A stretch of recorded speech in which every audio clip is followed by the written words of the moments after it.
Señalaba el doctor Ortiz precisamente casos en los cuales han sido llevados presidentes a la Corte Penal Internacional, como Omar al-Bashir en Sudán, que no puede salir de su país porque tiene una orden de arresto. O el caso de Charles Taylor, presidente de Liberia, que está condenado en la Corte Penal Internacional, está preso. O el caso de Milosevic, que fue llevado a un tribunal parecido al Tribunal de Yugoslavia, murió en pleno proceso. Además hay delincuentes internacionales que están juzgados en el caso de Yugoslavia por delitos de lesa humanidad. En el caso venezolano se ha hablado de llevar a autoridades venezolanas a la Corte Penal Internacional. Hay la parte procedimental establecida y hay la parte sustancial de los delitos. Sí, fíjate, de manera específica dentro de nuestro territorio nacional, tenemos nosotros que ver cómo se está configurando un delito que es el delito de politicidio y el delito de genocidio, con relación a esto que esto es nuevo en el derecho penal, porque creo que Colombia los tiene clasificados ya como delitos dentro del concepto largo del genocidio, porque no solamente es matar a una raza, sino también a una entidad política, ¿no?, o cultural. Sí, fíjate. La Corte Penal Internacional tiene 4 delitos de manera tipificadas, precisas, ¿no? Como es el delito de genocidio, delito de lesa humanidad, delito de crímenes de guerra y delito de agresión. Pero dentro del delito de genocidio, en una reunión que estuvimos nosotros con los magistrados de la Corte Penal Internacional, tanto en Santiago de Chile como en Paraguay. De hecho, estaba el representante de la Corte Penal de Congo y de Gran Bretaña. Sí, de Gran Bretaña.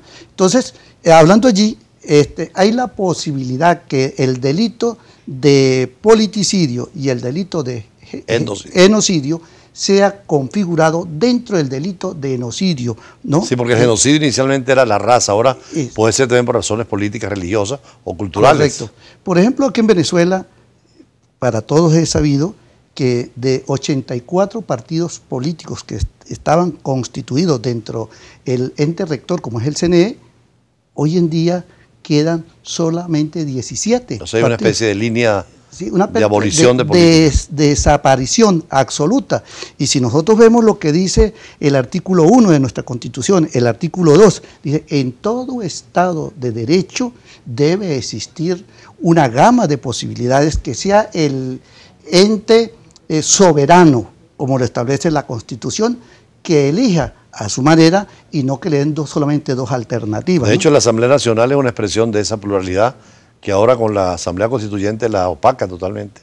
Bueno, yo siempre he dicho que la Asamblea Nacional Constituyente ha sido y es inconstitucional, claro, simple y llanamente porque no ha cumplido con los parámetros establecidos dentro de la Constitución de la República. Pero aparte de ello, se le está dando atribuciones que no le corresponden de manera clara a la Asamblea Nacional Constituyente, porque la Asamblea Nacional Constituyente es un grupo de personas que han sido elegidas solo, única y exclusivamente para que presente una normativa constitucional, que si bien es cierto, al principio hablaron de que iba a ser una reforma y después que una enmienda, pero cuando ha convocado el artículo 347 de la Constitución es para un cambio absoluto de la Constitución de la República, porque eso lo establece de manera clara, tanto o el cambio absoluto de la Constitución o el cambio del ordenamiento jurídico o la estructura tal del Estado como tal. Además debía ser plural, ahí deben estar todos los factores del cuadro político venezolano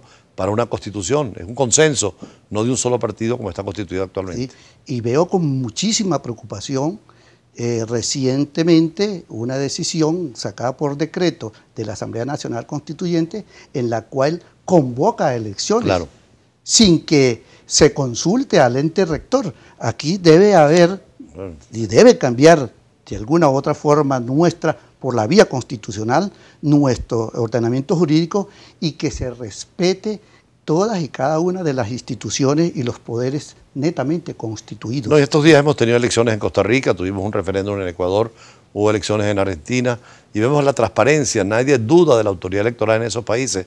En cambio en Venezuela hay tanto problema con la autoridad electoral, la parcialización, la dificultad para integrar un consejo electoral realmente equilibrado, ¿no?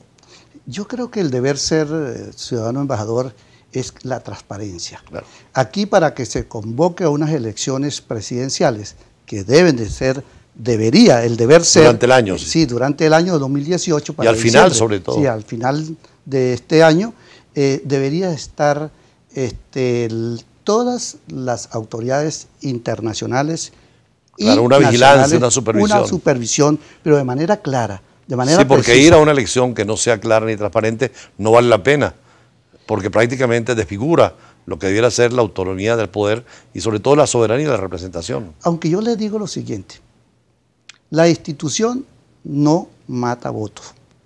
Quien mata los votos y quien gana es si todo el soberano sale y a ejercer... Es lo que ha pasado con Chile, con Pinochet, o en Yugoslavia con Jura Zelensky, cuando todo el mundo se puso de acuerdo, pero hay que ponerse de acuerdo, hay un cambio político que es posible. Pero volviendo al tema nuestro del derecho penal internacional, usted decía que podría dentro del genocidio, en una visión nueva, aplicarse también esa calificación al politicidio, pero también al genocidio, y por último a lo que usted ha venido llamando un delito nuevo que sería el ecocidio, por ejemplo, el caso de lo que está haciendo Venezuela ahora con la cuestión minera, ¿no? Sí, el arco minero. Sí, fíjate, ciudadano embajador, que el ecocidio es destrucción, devastación fatal, total del ecosistema. Y eso es lo que se está aplicando hoy en día en nuestro territorio de Venezuela. Se hablan de 110 kilómetros cuadrados del arco minero, ¿no? 110 kilómetros cuadrados. 50.000 indígenas que viven allí. Eso, y correcto. La parte, sobre todo, la biodiversidad, los ríos. Sí. La contaminación que se está haciendo a las aguas, a los ríos. Y esto es un problema no a nivel nacional, esto es un problema a nivel nacional, porque eso va rodando y las aguas llegan a otras latitudes de otros países, ¿no? Entonces, allí se está configurando también de manera clara el delito de ecocidio. Y a la vez, aunado a ello, estamos también con el delito de genocidio. Bueno, son temas nuevos en el derecho penal internacional, que es una materia nueva porque apenas el 45 con el Tribunal de Nuremberg y el de Tokio es cuando se abre esa perspectiva de una justicia que fuera permanente hasta la Corte, ¿no? De Estatuto de Roma. Era lo que yo pensaba anteriormente y cuando estábamos hablando fuera de la línea, que cómo es posible que nosotros para poder lograr una normativa constitucional, internacional, como es el Estatuto de Roma, haya transcurrido 50 años. Claro. Y ahora tenemos nosotros 17 años, 18, casi 18 años con el Estatuto de Roma y no le vemos la actitud por parte de la Corte Penal Internacional para arreglar esto. Yo considero que debe hacerse una reunión dentro del Consejo de las Naciones Unidas y que todos los 194 países se pongan de acuerdo para que le den más libertad y más potestad para poder llevar a las personas y no solamente por estas tres formas. No, y que algunos inclusive plantean la eliminación del veto, no políticamente porque está acentuado en los 5 países, sino cuando son delitos graves de carácter internacional, que el veto no se aplique de manera que la Corte pueda juzgar y no haya posibilidad de impedir en el Consejo de Seguridad. Sí, eso fue una de las tesis que yo llevé a Paraguay, la democratización de las Naciones Unidas, con relación al veto, que no precisamente en lo político, ¿no? Sino en la parte de cualquier serie de materias que se pueda presentar dentro de un conflicto entre países o estados. Bueno, doctor Luis Ortiz, agradable esta conversación, muy importante su experiencia en el Tribunal Supremo de Justicia y sobre todo esta experiencia internacional en los tribunales penales internacionales. Algunos proponen inclusive la creación de un tribunal penal internacional para América Latina y el Caribe. ¿Es posible, para terminar con la última observación? Sí, es posible. De hecho, yo también lo he propuesto.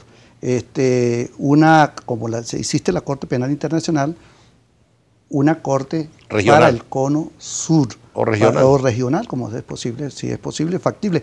Todo es querer es poder. Bueno, los africanos están en esa línea de crear una corte africana penal para incluir inclusive delitos que no están en la Corte Penal Internacional. Gracias de nuevo al magistrado Luis Ortiz. Venimos más adelante para hablar de temas internacionales también, sobre aspectos importantes, particularmente en la Unión Europea y otros de la problemática del mundo. Ya regresamos.